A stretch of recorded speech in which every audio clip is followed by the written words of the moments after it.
Ya, di hari ini kita akan bahas bagaimana teknik dalam melakukan deployment dan juga melakukan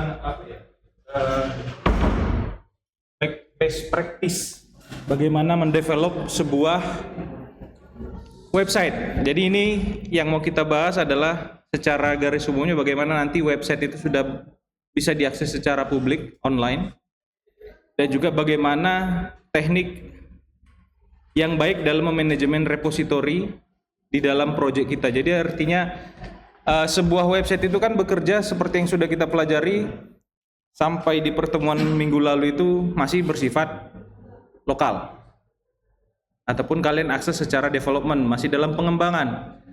Yang namanya pengembangan pasti akan ditemukan error, ya kan? Atau ada beberapa fitur-fitur yang belum selesai. Nah, itu nanti yang sudah kalian kerjakan. Bagaimana kalian membangun sebuah website dari nol, ya kan? Lalu nanti yang mau kita bahas adalah bagaimana jika website yang kalian sudah bangun itu diakses secara bebas oleh siapa saja. Yang kemarin yang sudah kita buat itu lah ya kayak anggaplah itu seperti dapur, kalian coba meracik sana sini supaya menjadi lebih baik. Ketika sudah ketemu menu yang terbaik, langsung diproduksi. Ataupun di dalam website dikenal dengan istilah hosting. Bagaimana website yang sudah kalian kerjakan sudah tidak ada lagi error gitu kan, bisa diakses oleh semua orang, ya kan? Nah, itu nanti akan kita bahas di hari ini. Jadi coba perhatikan karena tekniknya, alur kerjanya cukup panjang gitu ya. Jadi dibutuhkan fokus yang lebih baik. Nah, sebelum kita nanti masuk bagaimana mendeploy aplikasi yang dari localhost menjadi online, sebelumnya harus kita pahami dulu bagaimana memanajemen sebuah repository. Kita akan nanti pakai yang namanya Git dan juga GitHub. Jadi mulai saat ini silahkan kalian nanti mendaftarkan akun kalian ke website GitHub. Buat akun, boleh register menggunakan Gmail ataupun yang lain, atau register manual seperti dari awal juga nggak masalah. Jadi pastikan mulai hari ini kalian sudah punya akun GitHub. Jadi fungsinya ini untuk apa? Untuk bisa jadi sebagai ini, menyimpan cadangan ke sistem version control. Jadi website itu kan selalu berkembang, aplikasi itu kan pasti akan selalu berkembang, ada update-updateannya. Jadi semua update dari aplikasi kita akan kita kelola di dalam website bernama GitHub. Ini ada sebuah cloud atau server yang fungsinya menyimpan semua historical project kalian itu dari nol sampai di deploy. Nah, biasanya ini digunakan kalau bangun website itu pakai tim. Misalnya satu tim itu ada 3 orang, satu bagian database, satu bagian UI, satu bagian logic programmingnya. Ya, dia akan kerjakan masing-masing secara terpisah. Nanti kalau udah selesai digabungkan menjadi satu. Jadi nggak ada lagi istilah copy dari WA, share dari WA, codingnya nggak zaman. Developer programmer zaman apa itu? Nge-share data pakai media yang lain gitu.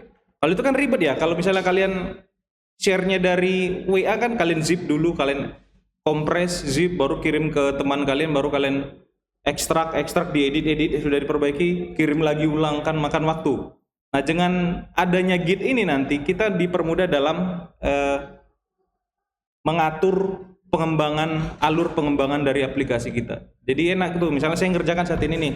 Saya kerjakan, selesai tugas saya upload ke Git atau GitHub, nanti kalian bisa akses apa yang terbaru yang saya kerjakan dengan waktu yang lebih cepat dibandingkan kalian sharing secara konvensional. Ya kan, nanti kalian juga update yang sudah kalian kerjakan, saya juga bisa dapat. Gitu ya. Nah, itu nanti yang harus kalian punya.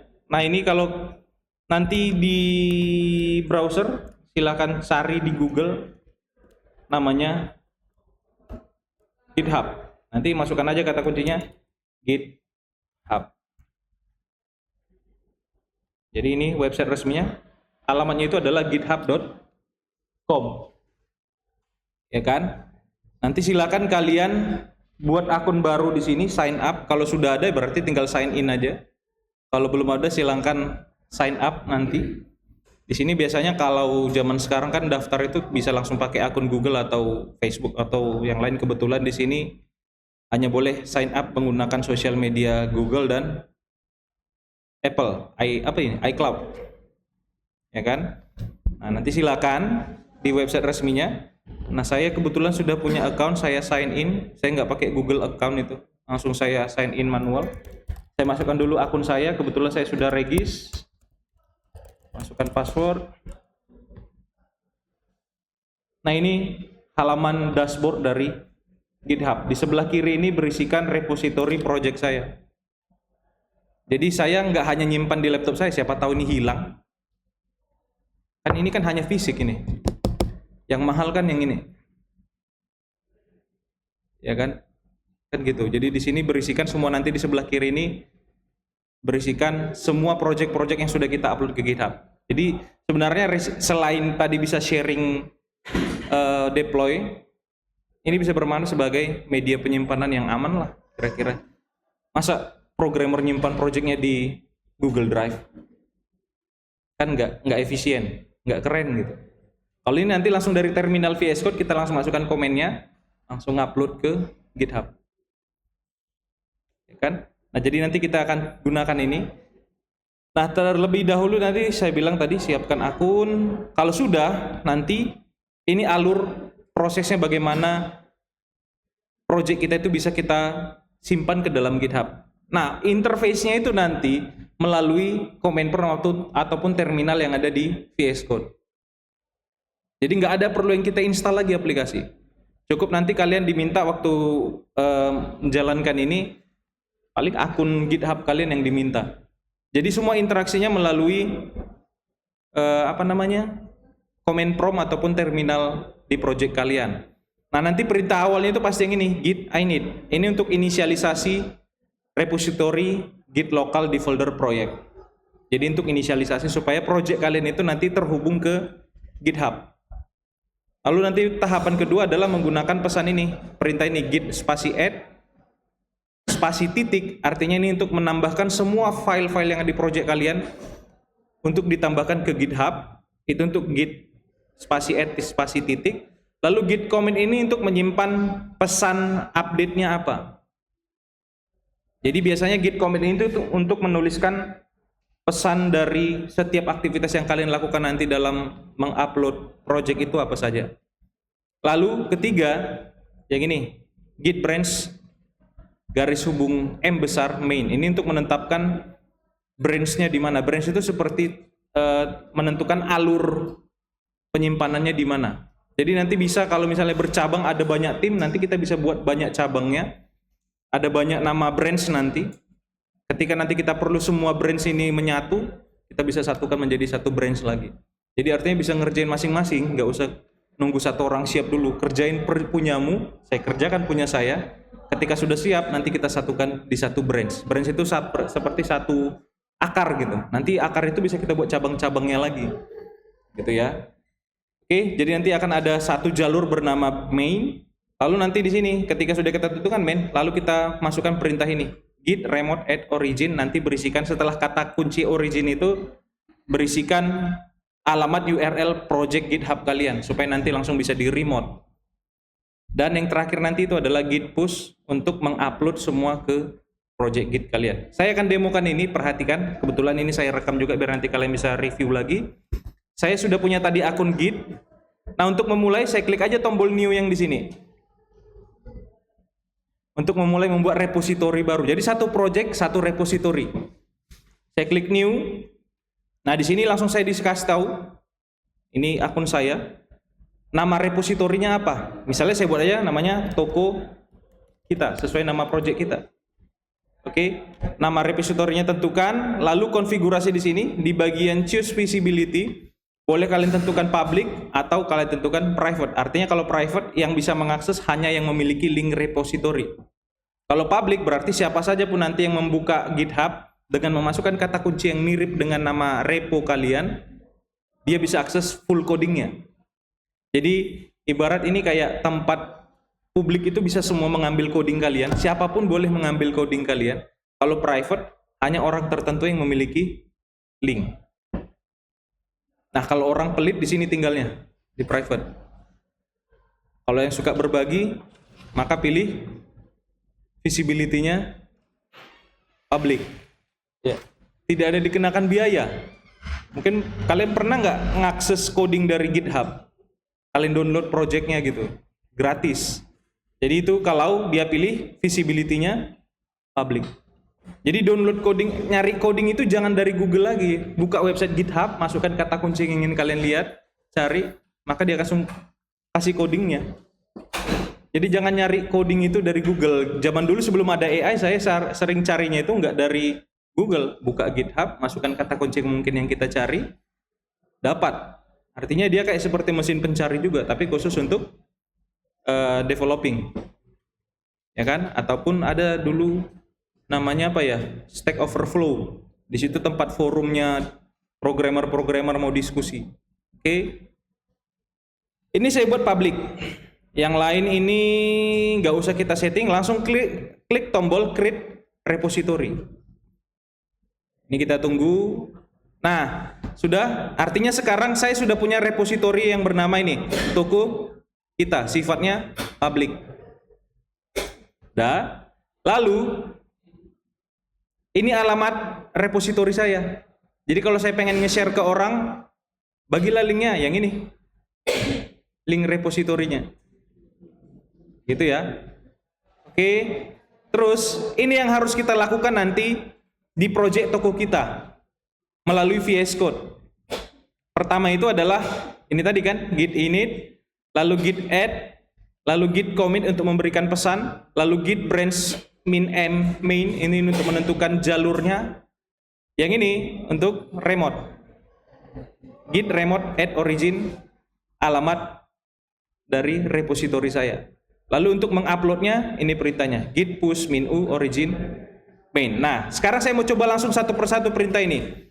Saya sudah buka project saya di VS Code yang ini. Oh, saya ganti dulu latar belakangnya jadi putih ya, biar enak dilihat. Oke, sebentar.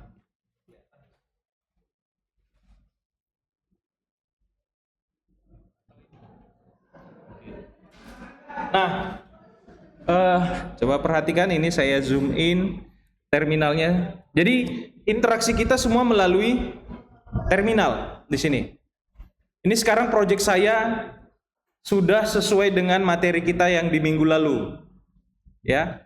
Nah, sekarang tinggal saya tulis saja sesuai dengan perintah ini tadi apa? Git spasi init. Maka saya tulis di sini git. Ini ya. Git spasi init. Kelihatan ya? Oke. Nah, ini saya enter. Nah, otomatis dia lakukan inisialisasi. Coba lihat di bagian sidebar ini kita, VS Code kita. Ini di bagian ini kan logo Git ini sebenarnya. Lihat. Di sini ditemukan ada 70 file yang siap di-upload. Nih, kan langsung terdetek begitu saya ketik tadi git init di terminal, dia langsung mendeteksi ada 70 file yang siap di-upload. Nah, coba kita kembali ke slide tadi. Nih, Git itu punya keamanan file. Jadi, ketika kalian masukkan perintah git init, file .env yang kita buat untuk koneksi itu, dan juga folder node modules di project Laravel, itu tidak akan terunggah karena dilindungi oleh file bernama .git ignore. Ini digunakan untuk standar keamanan industri. Jadi ada beberapa file yang tidak diupload ke Git sesuai dengan isi file .git ignore. Kalau kita perhatikan ini, filenya itu yang mana di VS Code? Yang ini. Coba kita buka folder. Mana git ignore? Git ignore mana ya? Nah, ini. Nah, di sini berisikan nama-nama file yang tidak usah diupload ke Git. Karena nanti waktu dia masuk ke server website, itu nanti akan diinstal otomatis lagi. Jadi artinya ke dalam server Git-nya, file-file ini nggak boleh. Contohnya tadi ini, .env. Ini kan berisikan koneksi database kita, nggak usah diupload katanya. Lalu ini, kalau ada nanti folder bernama titik kursor, ini kan AI ya, AI agent ya, atau titik codex, itu nggak diupload. Atau ini titik VS Code nggak diupload. Lalu ini lihat folder public di project kita punya folder public. Ini nggak diupload. Menurut Git ini nggak usah diupload. folder bernama build public yang ada di dalamnya namanya build. Berarti folder build yang ada di public nggak diupload. Ini juga tidak akan diupload. Jadi ini adalah list file-file yang tidak diupload. Ini juga lihat vendor/vendor. Ini nanti nggak diupload. Saya pasti punya folder vendor. Mana ini? Coba perhatikan. Saya perkecil dulu ini semua. Nah ini, saya punya file vendor, folder vendor. Ini berisikan library yang kita pakai. Biasanya di folder vendor ini, apapun library yang sudah kita install. Contohnya kemarin kan, minggu lalu kalian install, apa itu? Untuk PDF kan ini ya, 2M PDF. Jadi semua terinstall di sini. Library project Laravel kalian disimpan di folder vendor. Nah ini, ketika kita upload nanti ke GitHub, vendor nggak diupload. Nanti kita perhatikan, kita cek ya. Oke, selanjutnya saya kembali ke terminal tadi ini. Setelah git init, apa yang dilakukan? Ini, git add, spasi titik. Ini nggak usah kita buat ini. Ini artinya ada file bernama readme.md. Nanti bisa kalian tuliskan isi keterangan-keterangan dari project kalian. Tapi nggak usah, kita langsung ganti aja nanti ini dengan simbol titik. Artinya semua file yang 70 tadi upload. Nah, selanjutnya saya tulis di sini git spasi add spasi titik. Artinya si 70 file tadi yang sudah terdeteksi git kita pilih. Kita ambil semua. Titik itu artinya all. Tambahkan semua. Saya klik, ketik enter. Oke, selanjutnya apa? Ini, berikan pesannya. Boleh nanti ini first commit atau pesan yang ingin kalian buat. Berarti saya buat aja di sini misalnya git commit min m, artinya message-nya apa? Saya tuliskan di sini misalnya upload pertama toko kita. Udah, lalu tekan enter di ujung. Nah, langsung coba lihat. Sudah hilang yang 70 tadi.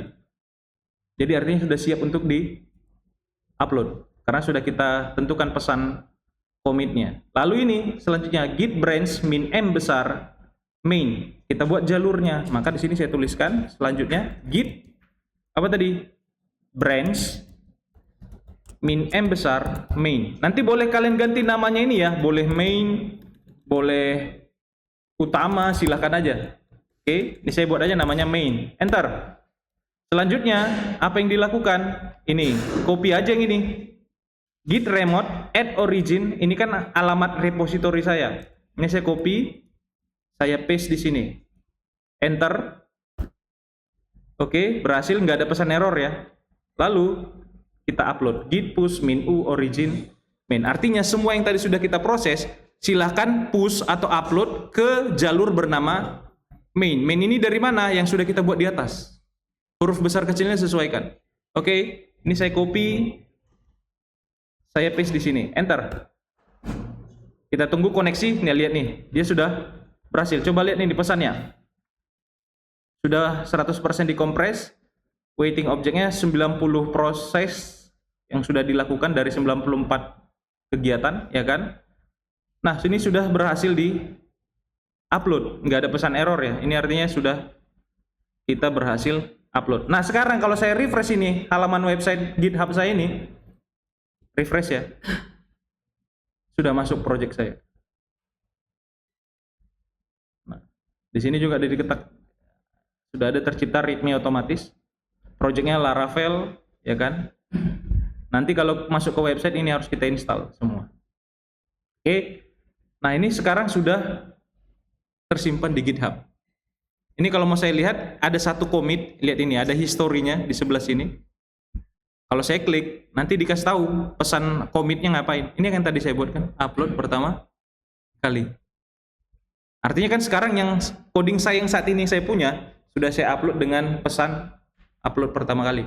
Misal, kan tadi sudah kita upload, sekarang misalnya ada update di coding kita.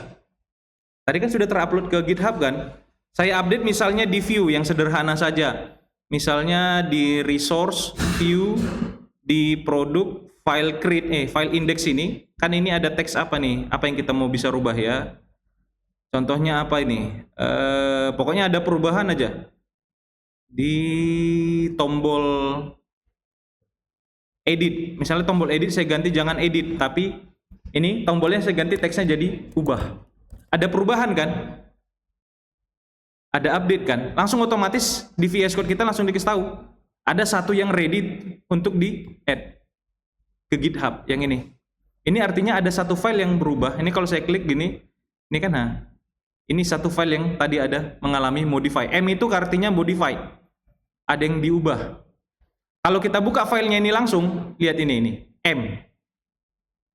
M itu artinya sudah ada modified. Itu kan ada keterangannya kan di ujung saya itu modified. Artinya modified ada yang berubah dari yang di GitHub dengan project saya saat ini. Jadi sebenarnya saat ini VS Code saya sudah terhubung ke GitHub repository saya tadi. Maka otomatis dia ngedetect. Misalnya kalau saya tambah lagi, edit lagi file yang lain. Misalnya di file create di sini. Saya mau ganti apa lagi ya? Misalnya sederhananya judulnya tambah produk baru toko kita. Ada baru kan? Saya save. Lihat, ini jadi 2. Ada 2 yang dimodifikasi. Artinya ini harus segera diupload nantinya. Ya kan? Di sini belum masuk itu yang terbaru tadi. Misal, kalau ada pembaharuan, kan ada update nih kan? Maka di sini saya tulis lagi aja. Git spasi add titik, artinya yang 2 yang tadi terbaca modify, pilih semua yang 2 tadi. Oke, lalu saya buat pesannya git commit min m. Saya buat aja nama pesannya update view index dan apa tadi? Dan create. Oke, enter. Kalau sudah, langsung masukkan git push origin apa tadi? Main. Nama branch saya kan main. Enter. Oke, sudah 100% kan? Proses compressingnya sudah 100%. Saya refresh ini, harusnya nambah commit baru. Otomatis coding saya juga udah nambah itu yang ini. Kita buka codingnya ya. Di mana tadi? Perbaruan. Resource kan? Lihat, ada pesan nih. Di folder resource ada sebuah commit baru namanya, pesannya adalah update view index dan create. Jadi siapapun nanti yang punya link repo saya tahu, oh di sini Bapak ini kemarin updating di sini ya. Ini kan kalau saya buka resource-nya, lalu di folder view, nah ini kan lihat kan, di sini hanya beda commit-nya, pesannya. Buka view-nya lagi, tadi di folder produk ya, ini kan produk, lalu file apa tadi? Index sama create. Kan beda pesan commit-nya kan? Ini kan commit pertama kali tadi pesannya. Yang ini commit update yang terbaru. Udah. Jadi kalau ada nanti kalian nambah lagi codingnya, programnya ada yang update, lakukan itu tadi tahapannya. Git add titik, artinya semua dipilih, lalu masukkan pesan commit-nya, lalu upload, selesai. Nah sekarang yang menjadi pertanyaannya, anggaplah sekarang ini kan sudah ada, projectnya sudah ada nih, codingnya ini sudah ada, kalian mau ambil apa yang saya punya ini, nanti tinggal ini yang kalian kasih link repository tadi. Kalau lupa nama linknya, di bagian code ini kasih ini linknya. Ini saya copy, anggaplah saya orang yang berbeda, saya mau ngambil repository terbaru ini, saya mau buat di folder ini, misalnya di mana ya, ini kan folder kalian 4TIA, saya buat aja folder di sini, folder baru. Kan saat ini folder saya itu yang ini, toko kita ya. Saya buat aja contohnya, saya buat namanya apa ya, XXX gitu ya. Nah ini saya akan buka di VS Code.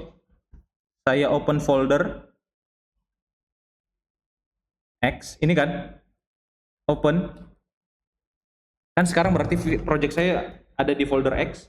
Saya mau di folder X ini nanti berisikan GitHub toko kita tadi. Maka caranya, ini saya copy linknya, anggaplah saya yang nge-share ke kalian, saya buka terminalnya VS Code lagi, lalu saya tuliskan nanti di sini, git spasi apa? Clone.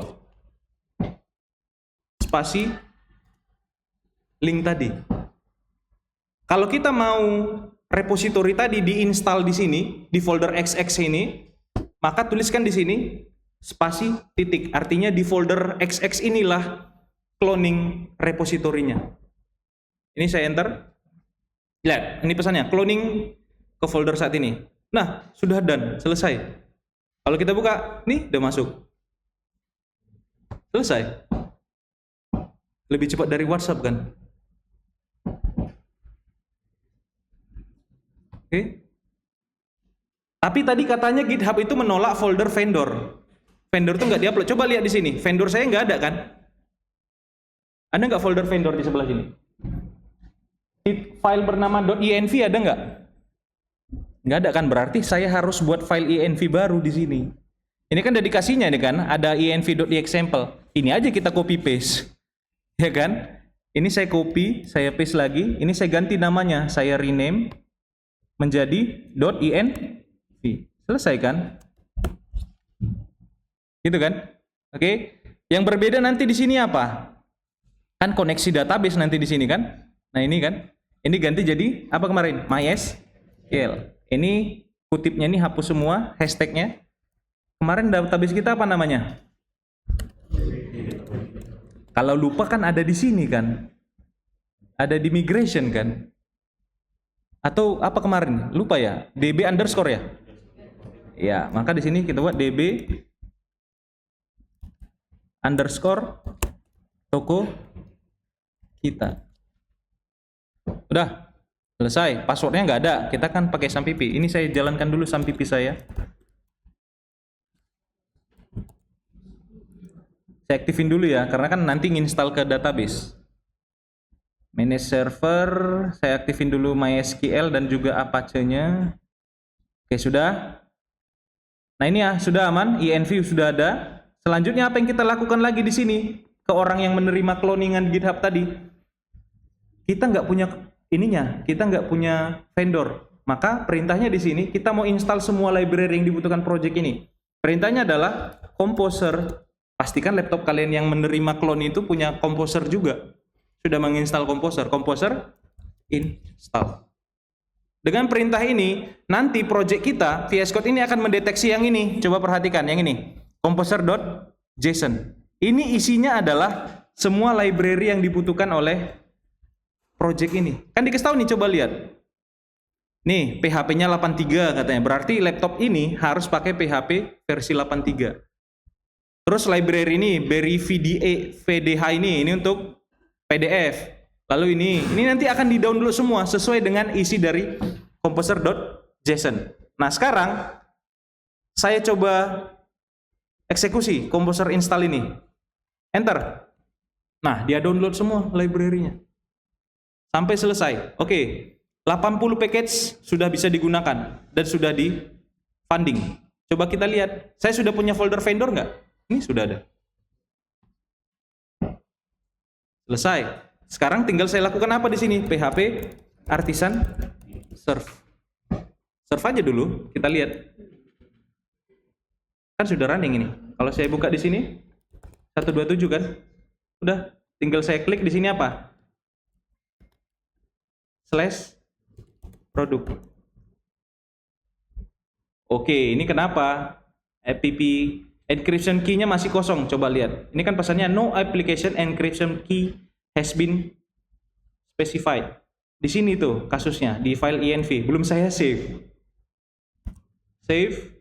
Ini pun app key-nya masih kosong. Harusnya di sini berisikan angka random.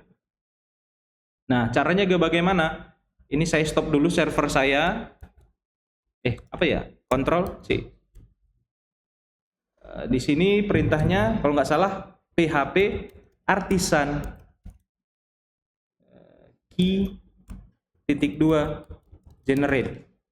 Enter. Oke, coba lihat sudah berisi. Ya kan? Oke, sudah. Kalau mau di migrate, migrate lah kan. Mau kalian mau masukkan lagi database-nya kan bisa kan? PHP artisan migrate. Nothing migrate lah orang di laptop saya juga. Oke, sekarang kalau saya refresh browser saya ini, mati ya servernya ya. Saya jalankan PHP artisan serve. Oke, sudah jalan. Sudah. Login lagi kita. Kan lebih simple, lebih cepat. Oke, nah seperti itu nanti tahapan. Kalau kalian mau sharing ya, kalau mau sharing silakan. Tapi kalau yang mau tetap untuk kebutuhan pribadi boleh nggak Pak? Boleh, silakan aja. Oke. Terus di GitHub ini nggak dibatasin ukuran file. Mungkin di Google Drive kan kalian dibatasin. Media penyimpanannya hanya 15 GB gitu. Nah kalau di GitHub, wah nggak ada batasan. Silahkan masukkan project kalian sebanyak mungkin. Nggak akan ada batasan, nggak akan ada tagihan pembayaran yang harus diberikan ke kalian. Jadi kalau udah pakai ini, harusnya kalaupun laptopnya rusak, project semua aman. Saya lebih takut kehilangan file daripada kehilangan unitnya. Kalau kalian handphone yang hilang, takutnya apa? Ada foto-fotoku situ Pak, nanti dipakai kan gitu. Kan sama kan file yang kalian takutkan kan? Atau e-banking, ya kan mobile banking saya di situ Pak, gitu. Nah seperti itu ya. Jadi ini sudah enak lah. Kalau ada yang mau berbagi kayak gitu tadi caranya, nanti saya kasih panduan ini tadi yang tadi kita jelaskan, saya akan kasih juga biar bisa kalian coba. Lalu sampai sini Git sudah aman, sudah selesai. Nanti kalian coba di laptop masing-masing. Yang perlu nanti waktu website kalian itu belum online ya, websitenya belum online. Hanya sebagai media penyimpanan backup data dan version control dari project kalian. Yang nanti ketika website kalian sudah kalian rilis ke hosting, yang menjadi permasalahan adalah pada saat kalian mendevelop aplikasi Laravel, website dengan Laravel, akan pasti sangat banyak file yang berat yang akan mengganggu website kalian nantinya. Jadi sebelum nanti kalian upload ke server website, ini terlebih dahulu harus kalian lakukan 4 perintah ini melalui terminal.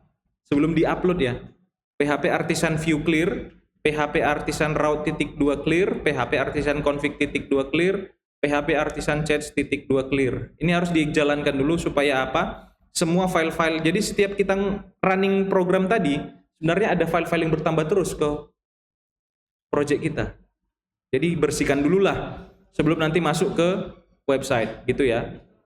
Nah, selanjutnya adalah bagaimana caranya website kita tadi yang sudah kita kerjakan ini di-upload ke web yang sebenarnya. Nah, penyedia jasa web server atau web hosting ada banyak, bervariasi dengan harga yang bervariasi juga. Yang saya gunakan mungkin saya sarankan ya, boleh pakai Domainnesia. Dicari aja namanya Domainnesia. Di sini banyak menyediakan produk hosting di bagian hosting ini. Bisa web hosting, ini yang nanti akan kita pakai. Kalau masih namanya pemula pakai web hosting aja. Tapi kalau misalnya kalian sudah profesional, Pak saya mau jualan produk di website, silakan pakai cloud hosting. Cloud hosting ini bedanya resource-nya jauh lebih besar. Prosesornya jauh lebih kencang dibanding yang lain. Nah, di web hosting ini, misalnya saya pilih web hosting ya. Ini produknya.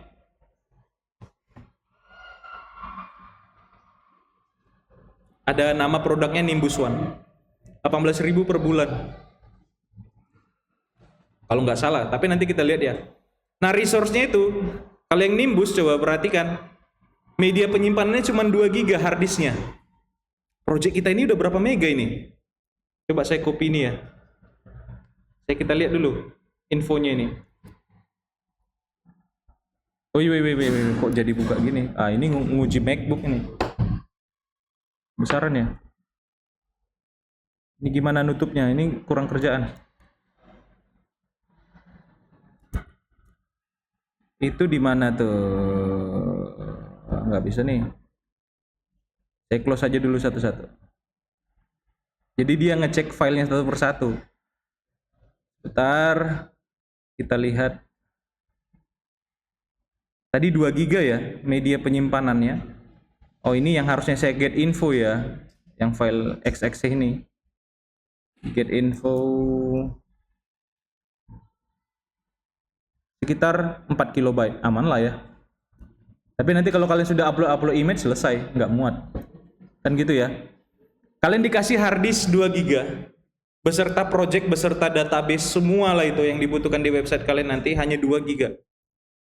Nah kalau kita lihat detail spesifikasinya, Nimbus tadi mana Nimbus One? Ya, ini penyimpanannya pakai SSD, cuman 2 GB, ya kan? Websitenya nanti kalian boleh punya hanya satu alamat website. Jadi web server itu enaknya kita punya banyak alamat website di satu server. Tapi kalau yang Nimbus One ini hanya diizinkan satu alamat website saja. Terus email accountnya hanya boleh 3. Jadi kalau kalian punya hosting, kalian punya email pribadi lagi, nggak pakai @gmail lagi. Misalnya website kalian nanti namanya tokokita.com. Kalian bisa buat akun sebanyak 3 email akun. Nanti yang namanya misalnya kayak saya, harlet@tokokita.com, kan lebih keren ya dibanding @gmail. Jadi kalian bisa punya akun pribadi sebanyak 3 akun email. Database-nya hanya boleh 2, jadi MySQL-nya hanya boleh 2. Ya kan? iNotes ini adalah jumlah file yang boleh diupload. Tadi kan filenya size-nya 2 GB. Kan boleh aja size-nya 2 GB isi jumlah filenya ada 1 juta atau 1 miliar data, boleh. Jadi iNote ini untuk menentukan berapa banyak jumlah file yang boleh diupload. Kalau ditulis unlimited berarti bebas berapa banyak file. Yang pasti maksimalnya 2 GB. Total file itu nanti kalau dihitung-hitung filenya itu berukuran 2 GB gitu ya. Bandwidth ini batas kecepatan yang diberikan per bulan. Jadi misalnya misalnya ditentukan di sini 1 bulan itu 2 GB. Berarti kalau sampai sebelum 1 bulan udah habis bandwidthnya, maka website itu nggak bisa diakses. Nah ini bandwidthnya di unlimited kan, bebaskan. Lihat ini, CPU-nya nggak nyampe 1 core, nggak nyampe 1 prosesor, hanya 75% dari prosesornya. Jadi misalnya servernya ini prosesornya 3, GHz, 3,0 GHz. Kalian hanya boleh pakai 75% dari 3 GHz itu kecepatannya. Jadi nggak sampai 1 core. Kan laptop kalian ini kan berapa core sekarang rata-rata? Ada yang tahu nggak? Ada yang 8 core kan? Ada octa core, dual core. Ya kan? Nah, dia kasih hanya 75%, nggak sampai 1 core. Yang 1 core yang di sini. Kalau 2%, 200% artinya dual core. Ini dual core. Ya kan? Nah, itu. RAM-nya hanya 512 MB. Ini tergolong lambat ini nanti website kalian. Kalau kalian pakai Nimbus. Ya kan? Oke. Database-nya hanya boleh ada MySQL 2, Postgre 2, SQLite bebas. Dan database-nya nanti pakai phpMyAdmin. Aman. Seperti yang kita pakai waktu di SAMPP. Bisa remote MySQL? Bisa. Add-on domain, bisa nambah domain lain nggak? Nggak bisa. Subdomain, unlimited, bebas. Park domain ini kayak domain fake gitu, boleh. Nah, itulah kira-kira. Nah, itu yang fiturnya. Jadi tinggal kalian pilih aja. Kalian mau yang berapa gitu. Yang namanya belajar mungkin ya inilah kan. Nah, nanti pastikan kalian sudah punya akunnya dulu. Akun di Domainnesia ini. Saya bukan mau jualan, saya juga nggak jualan. Saya hanya menyarankan, mungkin ini yang paling murah di antara semua penyedia web. Ada banyak, contohnya ini, ada lagi namanya Hostinger ya, mungkin yang sering dengar iklan-iklan tuh di YouTube, hostinger.com. Wah ini sedikit mahal. Kita lihat di layanannya, masih loading ya.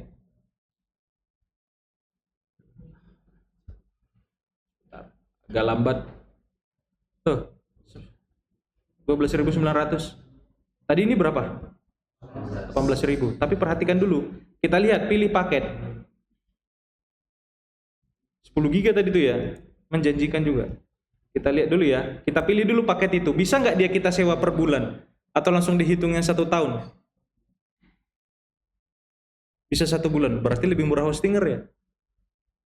Tapi coba lihat. 1 bulan jadi 89.000. Itu kayak jualan kan, menarikkan di depan, menarik itu, wih murah ya, masuk. Saya mau nyewa 1 bulan aja boleh nggak? Boleh, 89.000.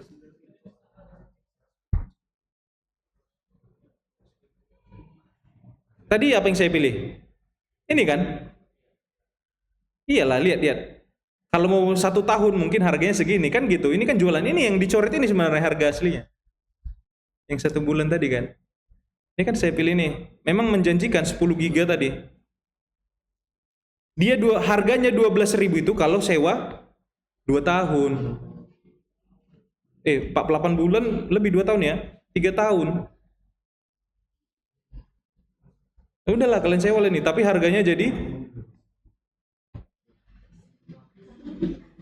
4 tahun ke depan boleh kalian pakai. Tapi nanti ketika habis masanya 48 bulan ini, bayarnya 4.315.000. Berarti ini harus kalian manfaatkan. Kalau kalian mau jualan, kalian harus manfaatkan 4 tahun pertama itu, ya kan, 48 bulan pertama itu jualan jor-joran. Modalnya kecil kan? Nanti habis 4 tahun harus untung besar untuk membayar 4 juta. Kan gitu. Ya kan? Jadi kalau kalian punya website harus bisa bermanfaat websitenya, bisa jualan apa ya? Bukan harus buka online, bukan. Artinya apa yang bisa saya jual dari saya punya website. Ya kan? Nah, seperti itu. Kan orang punya website kan untuk bisnis kan, bukan untuk sombong-sombongan punya website pribadi kan. Ya kan? Artis saja punya, kayak Raditya Dika punya website pribadi kan untuk jualan kan. Kan nggak mungkin kalian punya website pribadi fungsinya untuk apa? Nggak ada, hanya mau untuk profile company, profile diri aja, repot kali pakai website kan gitu. GitHub aja di share repositorinya, udah jadi profile. Oke. Sekarang balik ke kalian lah, kalau 1 bulan ini 89.000 tadi 1 bulannya. Yalah, kena pajak. Pajaknya 9.000 kan. 100.000. Kalau tadi di Domaination ini, kalau saya beli ini yang 18.000, saya ganti ini pembayarannya 1 bulan, bisa kayaknya tadi ini 1 bulan 30.000.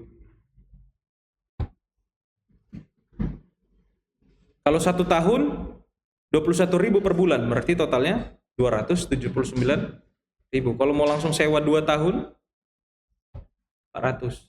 Dan enaknya di sini kalau nanti perpanjangan setelah 2 tahun 430 melonjak, nggak melonjak malah turun. Si kawan ini tadi kita ganti tadi 24 bulan kan awal murah ya. Setelah 2 tahun 2 juta tagihannya.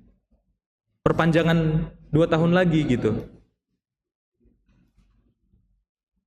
Iya kan? Nah, sekarang kalian pilih aja nanti mau pakai Domaination silakan. Ini kan tadi dia malah berkurang kan? Tagihan 2 tahun lagi, nanti 2 tahun ke depan tagihannya 432.000 ya. Lebih murah dari awal kan? Tapi itu tadi, apalah yang bisa kita harapkan dengan 2 giga. Tapi kalau namanya belajar boleh lah ya. Oke, ini saya pilih 1 bulan nih. Oke. Servernya bebas, mau kalian pilih mana, di Indonesia atau di Singapura? Kalau kalian rasa nggak aman di Jakarta Pak, di Indonesia, pilih Singapura silakan aja. Apa beda kecepatannya? Enggak, sama aja. Gitu. Cuman nanti ketika kalian pilih Singapura, berarti semua file-file project kalian disimpannya di server Singapura, bukan di Indonesia. Gitu ya. Kalau kalian pilih Jakarta, berarti ya udah servernya di sini. Kalian carilah di mana alamat Domaination ini nanti. Copy paste di Selabang kan gitu kan, misalnya. Tiba-tiba misalnya internet nggak ada ya kan, paket nggak ada, misalnya kebetulan di Medan ininya servernya kan, datang aja kan, bang mau copy akun website yang ini gitu, boleh aja kan gitu kan. Nah, saya pilih di Indonesia 1 bulan aja, kita mau uji coba saja. Biasanya kalau kalian beli hosting pasti dikasih domain gratis, ya kan. Nah di sini di bagian bawah, nah ini kita tuliskan nanti alamat domainnya apa yang ingin kalian gunakan. Nah, ini harus dipikirkan sebagus mungkin karena sudah banyak nama-nama website yang sekarang berkeliaran. Ya kan? Kalau kita buat aja Tokopedia kalau yang gratis ini dia .online, .com nggak bisa. .com itu berbayar. Kita cek ya. Nah, itu kan. Atau kita ganti jadi toko kita. Mudah-mudahan ada. Sudah terdaftar kan? Nggak tahu siapa yang punya itu, pokoknya sudah terdaftar. Makanya harus kasih nama yang spesifik. Apa nih kira-kira, ada saran? Ada saran nama domainnya? Nama domain itu nama alamat website ya?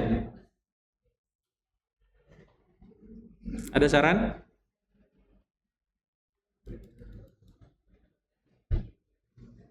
Ada? Kenapa? Ada saran? Apa kita buat nih?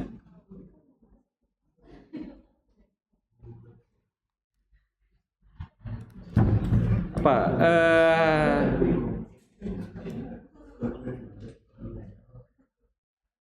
Apa nih? Vcom Laravel 2000 Stambuk berapa kalian? .online tersedia. Kalau yang mau pakai .id bayarnya 100.000 1 tahun. Berarti tadi tagihan kita 33.000 ya. Websitenya kalau mau pakai .id itu 100.000. Kalau yang mau gratis, yang boleh hanya ini. Yang 3 ini. .my.id, .biz.id, .web.id. Ini yang gratis. Ya kan? Berarti kalau kita pilih yang ini, tambah tagihan kan? Ya udahlah gratisan lah kan gitu kan. Yang ini dah. Ya kan, ini kita matikan centangnya. Hapus pilihan. Oke. Udah, berarti tagihan saya masih tetap di tadi 1 tahun ya. 1 bulan nih. Oh, karena websitenya domainnya 1 tahun ya. Jadi dihitung 1 tahun nih, coba lihat.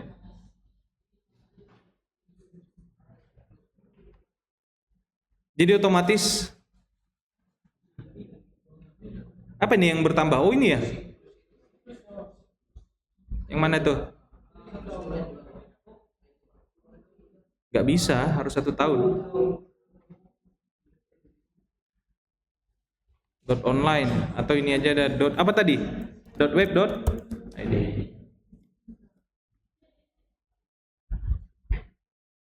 Loh, oh saya disuruh login.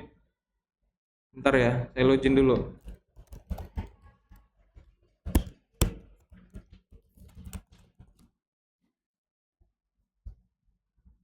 Apa ini? Oh, Google Authenticator. Bentar ya. Tapi ini nggak selalu seperti ini ya, sebentar. Karena saya buat perlindungan ganda. 5, 1, 4, 9. Oke, coba kita lihat tadi. Loh, kok kita ke sini? Kita back dulu ya. Di mana tadi tuh ranjang saya ini? Nah, ini ya. 9.000 kok jadi 9.000 ini? Kita coba back dulu nih. Kenapa dia ke sini ya? Nah, ini tadi ya.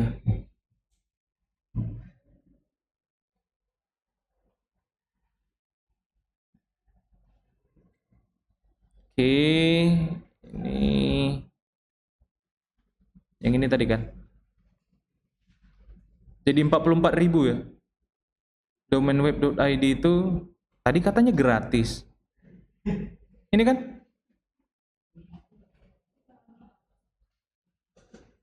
Di mana ini? Saya kena palak lagi nih. 9.900. Ya udahlah, masih 44.000. Oke. Sehari habis nggak nih beli rokok? Nggak nyampe sehari 44.000? Nggak ngerokok? Nggak, iya. Awas saya lihat kalian nanti di luar ngerokok ya. Nah, saya nggak suka main-main nilai. Oke, nyampe 44.000 sehari? Nggak, aman ya? Udah ikut makan lah ini kan? Oke. Berarti nggak makan sehari kan nggak apa-apa beli ini kan? Iya kan? Kan ada Energen. Kan ada kawan kos sebelah kan gitu. Kan kawannya Energen ya tadi Proma. Udah selesai. Itu kan sahabat anak kos. Oke. Lalu saya check out aja. Saya tambahkan ke troli. Sudah ya? Sudah masuk ke keranjang? Oh, udah. Kita lihat kalau sebentar ya. Koneksi saya agak lambat.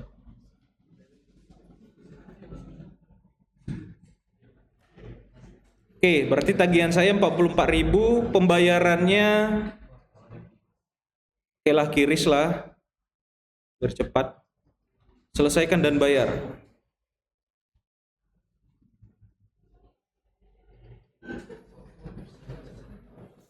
Bentar.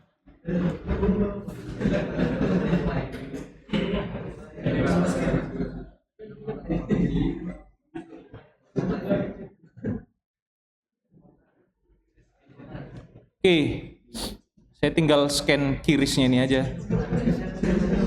Ada yang mau bayar? Oke, biar saya bayar aja.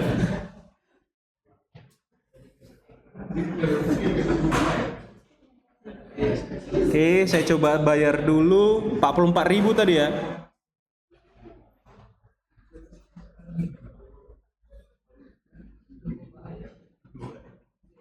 Oke, pas. Oke, sudah. Payment successful. Oke.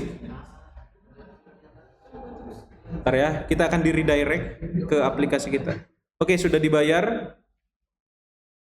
Artinya sekarang di akun saya, Domaination saya, sudah ada satu website baru nambah di project saya. Ini saya balik ke Domaination tadi ya, domaination.com. Tadi udah sempat saya timpa nih. Nih, saya masuk ke ini kan saya sudah login ya. My Domaination. Kita lihat nanti. Nah, di sini di bagian My Service harusnya masuk. Ada tadi? Mana itu? Ini ya. Sudah 30.000. Yang ini tadi kan Vicom Laravel 2024. Oke. Masih pending. Jadi artinya masih proses menyiapkan servernya. Nanti kita tunggu aja. Oh, sudah aktif ya? Oke, artinya sekarang website kita sudah ready. Kita coba akses.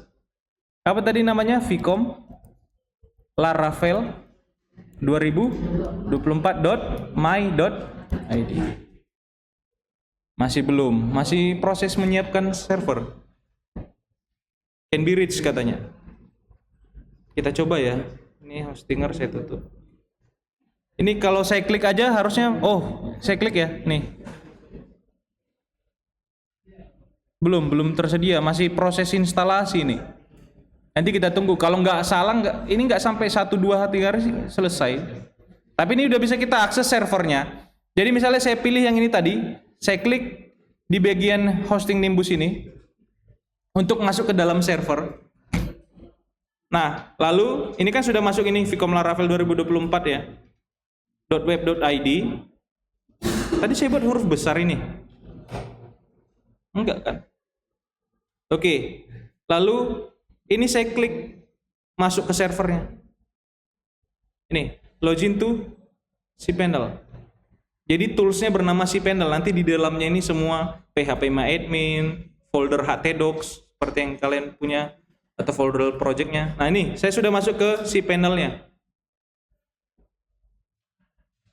Ini kan websitenya. Your domain is rich, ya udahlah. Nah, nanti file project kalian upload di bagian sini. Saya turunkan ke bawah dulu. Namanya itu adalah ini, file manager. Jadi project Laravel kalian tadi yang di laptop kalian upload di dalam file manager. Ini saya buka file manager.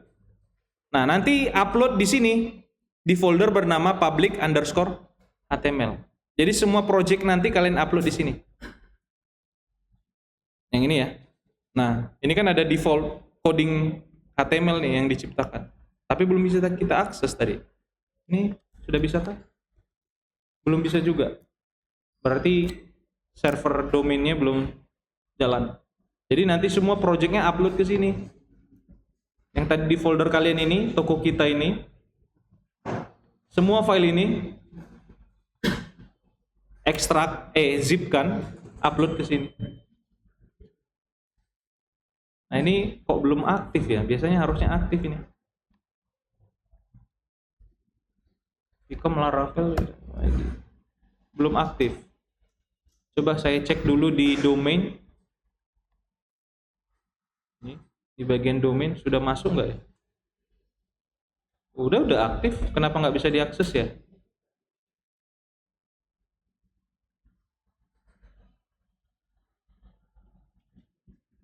DNS configuration.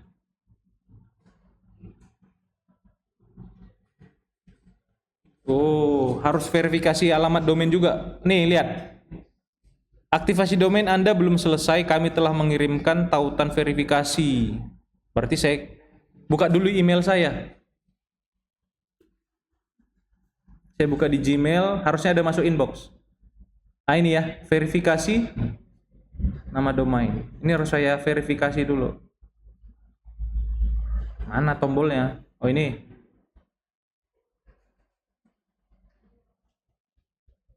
Oke, sebentar. Nah, domain verified successfully.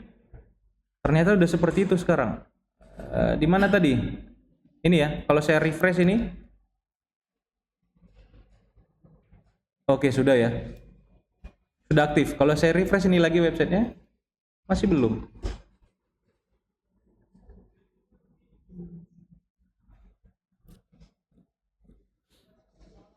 Kita tunggu ya. Ada email lagi nggak masuk ke saya? Ini katanya, domain ini telah aktif, berkatalah domainnya 20 Juni untuk mengakses ini. Oke. Ini kalau diklik masih belum can be reached.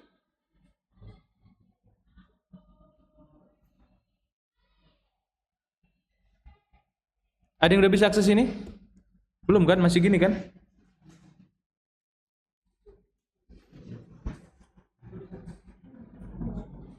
Vicom Laravel.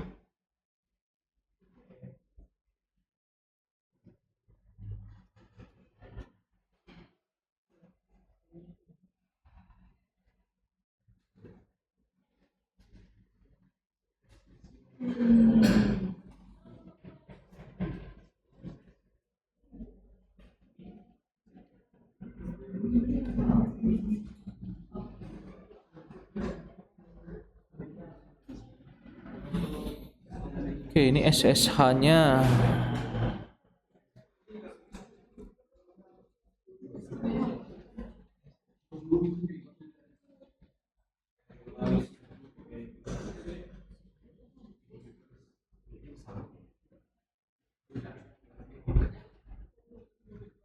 Ini invoice.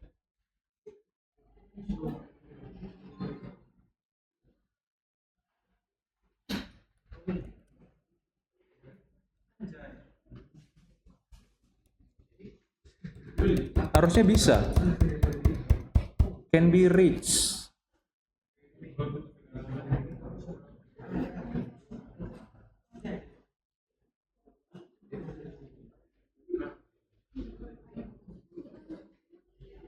Ini nih vicomlaravel.my.id tadi kan. .web ya. .web ya. Belum bisa. Not found katanya.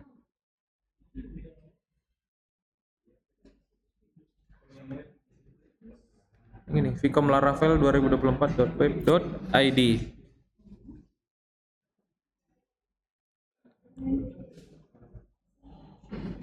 Masih can be reached.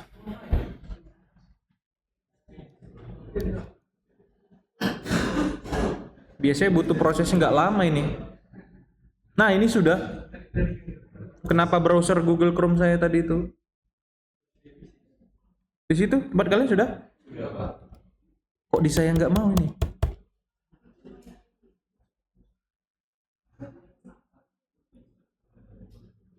Di Chrome saya nggak bisa, tapi di Safari bisa. Aneh ini. Oh sudah nih. Oh mungkin history ya. Chase-nya. Ini sudah ready to launch. Kalau saya, sudah ya sudah. Oke, ini kan defaultnya hasil dari mana? Ini yang ini. Ini kita hapus aja nanti. File-file ini. Ini kan hasilnya yang ini. Ready to launch katanya kan. Nih, misal saya hapus nih. Mana tadi file ini? Ini semua saya hapus. Saya pilih delete. Nggak usah masukkan ke tong sampah nanti memenuhi 2 giga. Oke, kosong. Kalau sekarang saya refresh ini, masih belum ada ini ya. Oke. Nah, yang mau saya lakukan adalah isi dari toko kita ini saya mau upload. Oke, saya mau upload ini. Maka ini saya klik kanan, saya copy semua folder di toko kita, saya blok semua, saya pilih, kalian zip lah pakai WinRAR. Ini saya zip saja. Mana ini zip compress. Oke. Nah, perhatikan di sini kuncinya. Oke. Nah, ini file ini nanti akan saya upload ke folder di public HTML. Ini saya upload. Mana tombol upload nih? Lalu saya masukkan folder tadi ini, saya drag and drop aja. Maka dia akan proses upload dulu.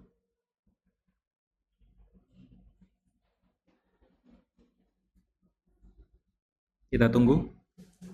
36 mega.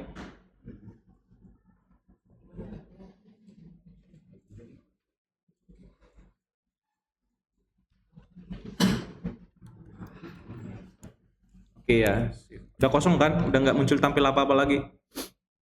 Kita tunggu dulu proses uploadnya ini selesai.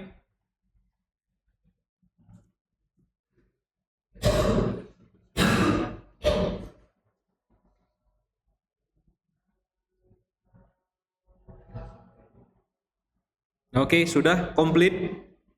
Saya kembali ke sini, saya refresh. Ini kan udah masuk ya. Saya klik kanan lalu ekstrak. Ekstrak file. Tunggu, kita tunggu karena cukup banyak yang diekstrak. Oh, ini sudah berhasil. Kalau kita refresh lagi nih, kan belum jalan websitenya. Jadi Laravel itu ketika masuk ke dalam web server, yang target utamanya itu adalah ke sini, public. Dia lari ke sini. Kalau ini saya jalankan public / index.php, saya tulis di sini ya. Web ID / public / index.php. Ya kan? Ini kan sudah masuk ke sini. Ini kan halaman awalnya kan masih kosong. Nanti kalian atur lah. Nah, kita harus alihkan yang di public ini untuk dijalankan otomatis. Ketika ada yang akses alamat website, langsung akses ke public ini. Tanpa harus kita ketikkan di sini /public /index ini. Ya kan? Kalau ini saya buat gini kan jadinya jadi ribet. /product. Ini database belum ada. Kan ini ya. Database belum kita buat ya. Tapi sekarang ini sudah bisa diakses. Cuman kan agak ribet kok ada tambah alamat gini kan. Nah, caranya gini. Kita akan tambahkan satu file baru di sini namanya .htaccess supaya nanti tugasnya nge-redirect kalau ada yang datang langsung arahkan ke folder public. Caranya nanti kalian search aja di Google, masukkan perintah kata kuncinya htaccess Laravel to redirect nih. Laravel redirect to public. Biasanya dikasih tuh. Lah saya lebih percaya AI-nya, saya tanya AI saja. Nah ini isi filenya. Nanti kita buat file baru namanya .htaccess di folder public HTML tadi. Ini saya copy, saya kembali ke public di sini. Ini saya buat file baru di folder public HTML ini. Caranya ini ada file. Saya kasih namanya tadi apa? .htaccess. Apa ini? Could not create katanya. Harusnya bisa. Bentar ya.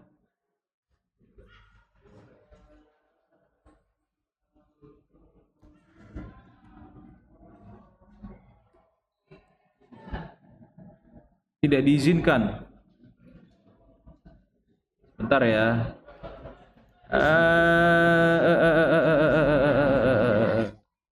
atau kita upload, kita buat filenya sendiri juga boleh. Saya buat filenya di sini .htaccess.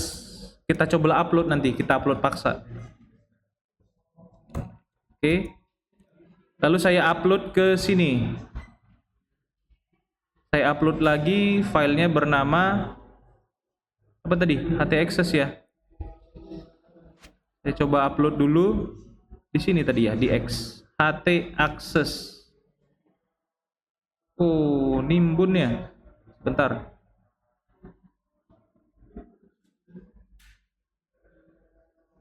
Coba kita lihat dulu, mana tahu sudah ada htaccess di sini. Bentar ya. Ini saya buat show hidden file. Biasanya itu filenya hidden. Ada nggak htaccess ini? Oh, ini ada ya. Kita edit. Nah, ini semua harusnya ganti dengan yang tadi. Ini. Oke. Save. Ini kita hapus langsung gini aja. Kalau dia nggak mau pindah ya.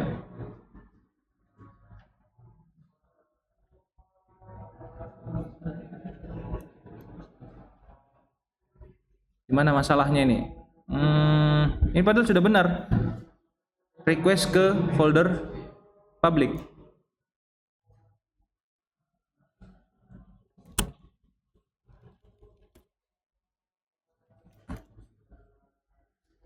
Ini tadi kita lihat dulu sebentar ya. INV sudah, ini ada. Oke lah, nanti dulu kita coba menyiapkan database-nya dulu ya. Saya kembali ke cPanel, kita mau buat database-nya. Nah, database-nya itu di mana? Di sini. Di bagian ini, coba perhatikan. Database wizard, kita akan buat database baru. Ini saya klik, tulis nama database-nya, saya buat namanya toko kita. Nanti di depannya ada kata kunci ini ya, vcom_lar_. Oke, lalu kita buat username database-nya, toko kita saja. Password-nya kita pakai password generator saja, ini saya pakai. Oke, create user. Lalu di sini ada ditanya privileges-nya, centang aja all privilege. Lalu next step. Sudah, database-nya sekarang sudah di-create. Coba kita lihat ya. Kita kembali ke home. Saya masuk ke phpMyAdmin sini. Bentar. Nah. Ini kan sudah ada vcom_lar toko kita, cuman kan belum kita migrate nanti kan. Oke. Nah, di sini apa yang harus kita lakukan selanjutnya? Kita kembali ke cPanel, ke file.env. Ini edit. Ini saya edit. Yang ini perlu kita edit. Kan tadi pakai password kan? Tadi sudah saya copy, ini passwordnya. Username-nya tadi apa? Kalau nggak salah kan ini kan vcom_lar_ toko kita. Saya ganti di sini. Ini juga vcom_lar, username-nya juga vcom_lar toko kita. Lalu perlu kita pastikan ini nama hostnya. Coba kita lihat. Kalau di sini ditulis apa ini? Nama servernya. Oke lah. Biasanya ini biarkan saja localhost di sini. Biar aja seperti ini.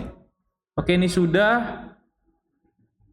Yang lain oke, sudah. MySQL-nya sudah. Save. Kalau kita paksa tadi masuk ke seperti ini, /produk.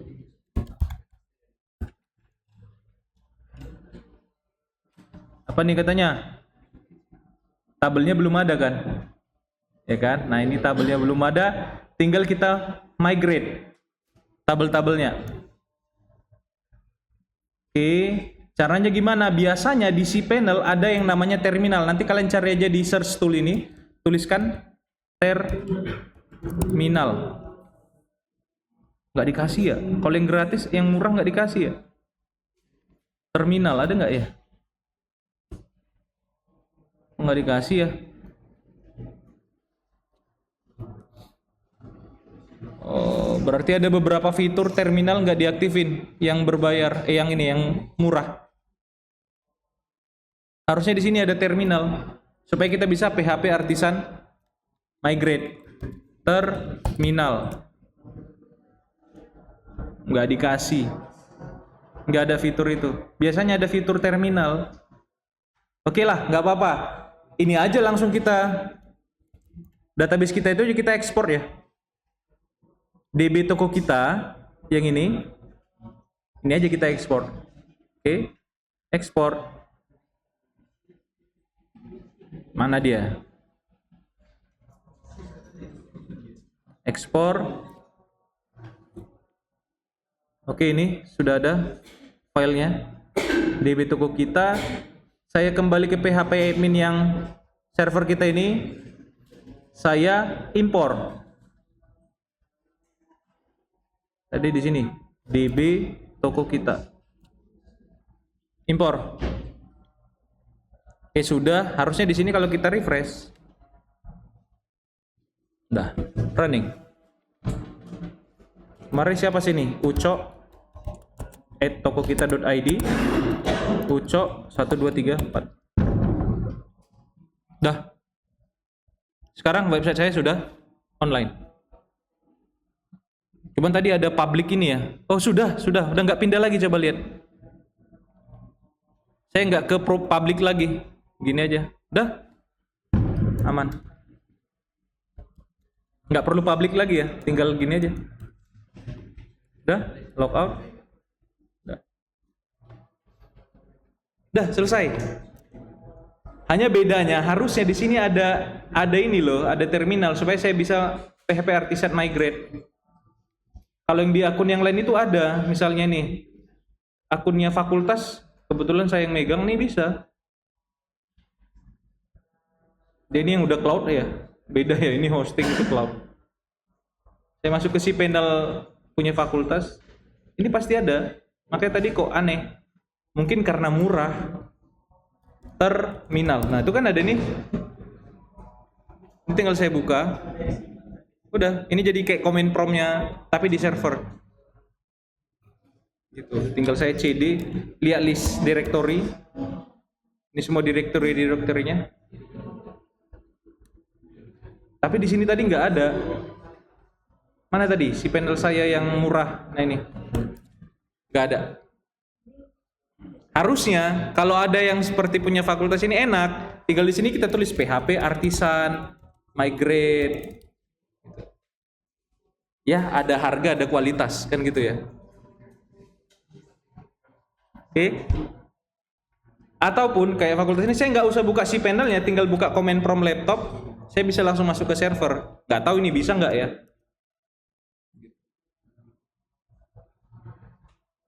Itu berbedanya. Jadi nanti silakan kalian coba hosting aplikasi kalian itu. Mau pakai domain Indonesia juga boleh, silakan. Tadi berapa ya? 44.000 sebulan. Dengan mengorbankan 1 hari nggak makan kan dapat 1 bulan server kan lumayan. Oke. Nanti kalau ada kendala selama kalian mencoba, boleh nanti kita diskusikan sama-sama. Mau datang ke ruangan saya juga nggak masalah. Kan pengen juga punya website pribadi kan. Gitu kan. Oke, jadi customize-nya agak repot tadi. Kita harus HT access tadi ini sudah berhasil. Karena setahu saya memang project itu pasti ada folder HT access. Tadi itu sudah ada, jadi tinggal kita modifikasi saja. Nanti saya akan buat panduan step by stepnya. Cuman ini karena nggak ada terminal, harusnya ada satu lagi yang harus saya ajarkan ke kalian. Supaya, kalau tadi kan ini ke si panel upload manual. Saya mau coba tadi gini, dari repository ini langsung ngelink ke si panel. Nggak perlu zip ini tadi. Ini kan tadi saya zip kan. Ini kan tadi kan saya ekstrak ini. Saya zipkan dulu ini, yang ini. kompres tadi yang ini. Harusnya dari GitHub langsung ke sini. Ke file manager kita tadi itu, yang mana tadi? Pokoknya ke public HTML ini. Jadi dia narik dari Git masuk ke sini. Tanpa harus upload-uploadan kayak gitu tadi. Melalui terminal gitu loh. Cuman tadi karena terminalnya nggak ada di versi murah, mau gimana cara kita? Atau Git ada nggak di sini ya? Oh ada Git deploy. Nah, upgrade plan kan. 44.000 mau berharap apa kan gitu.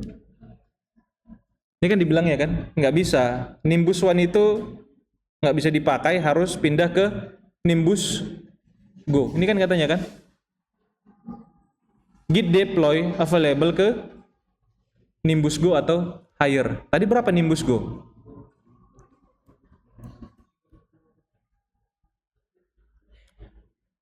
Wah, kalau ini nggak makan 3 hari kayaknya. 32.000 per bulan katanya. Kalau kita pilih 1 bulan, udah 72.000 belum domain. Gitu ya. Itu jadi nggak tersedia. Jadi terpaksalah cara manual lah yang kalian lakukan ya. Oke. Kira-kira sampai sini ada yang mau ditanyakan? Nggak ada?